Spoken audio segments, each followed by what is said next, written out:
like, I remember when we were doing, at the summer camp thing, when they did Romeo and Juliet, and I was in that, I remember just, like, standing there, just, like, holding my hands next to all the cool air, and just, like, just standing there most of the time. Right.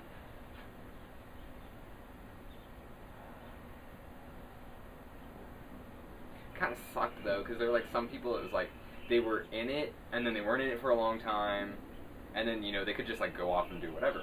But then I was Paris, right? Right. You were Paris, too.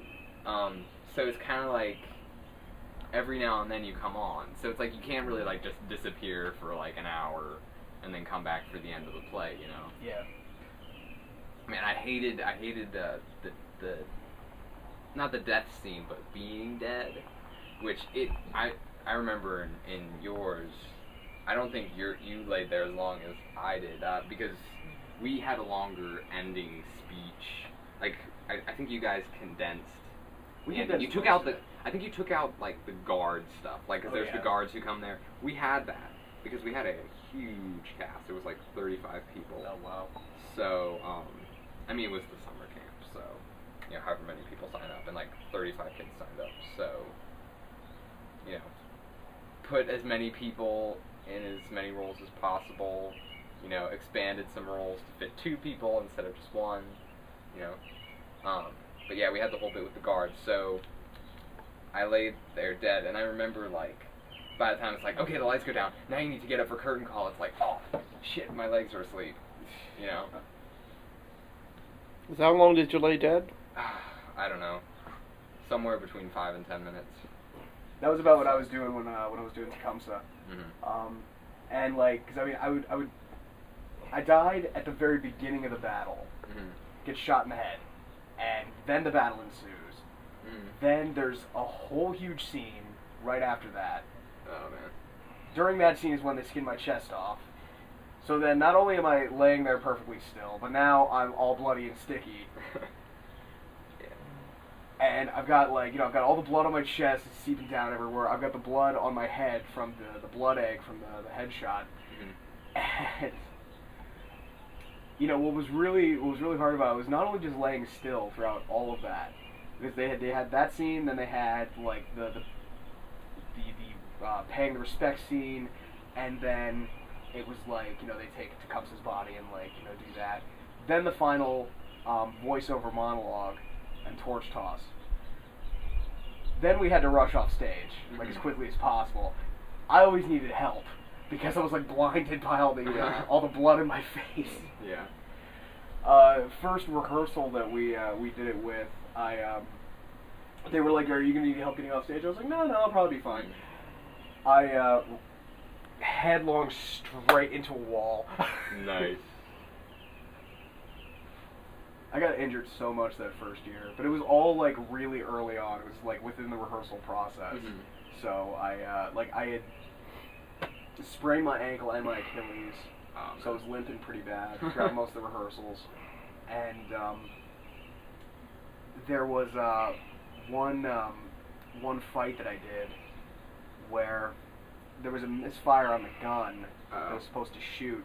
Like, since it was, like, you know, with the old-timey, you know, muskets and what have you, the flintlocks, they were just one-shot use, and in a battle, like, they just basically became clubs after the one shot.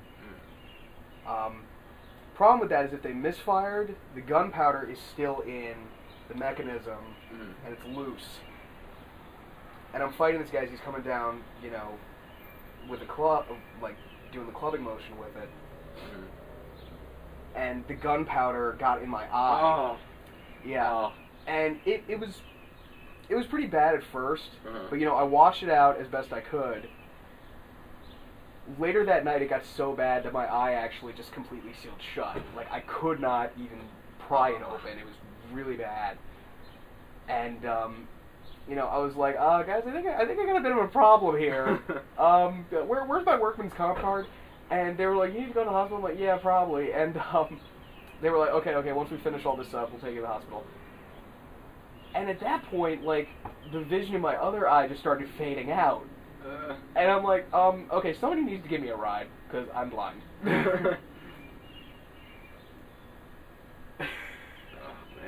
Jamie actually, he was the one who took me to the hospital.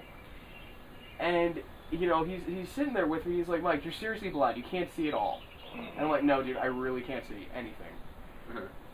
He decides to take the opportunity to mess with me. Jamie. And I'm just like, okay, dude, could you take me to the bathroom? I gotta go. You know, I can't see where I'm going. He's like, okay.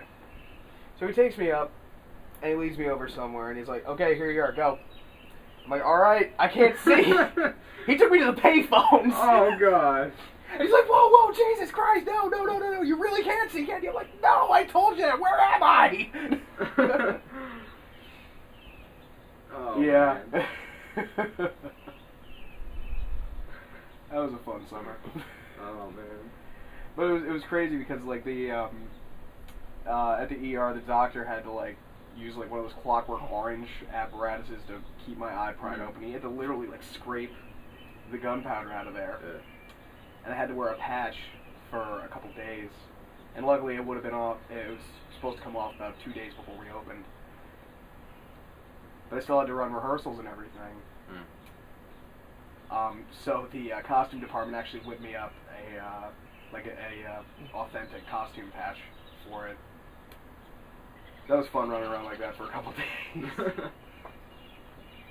Going into town with that on was a treat, because not only did I have that, but that was the year that I had the mohawk for it. Oh, nice. So, you know, they just took one look at me and they're like, you're one of those Tecumseh kids, aren't you? And I'm like, yeah. Yeah. Couldn't be more obvious.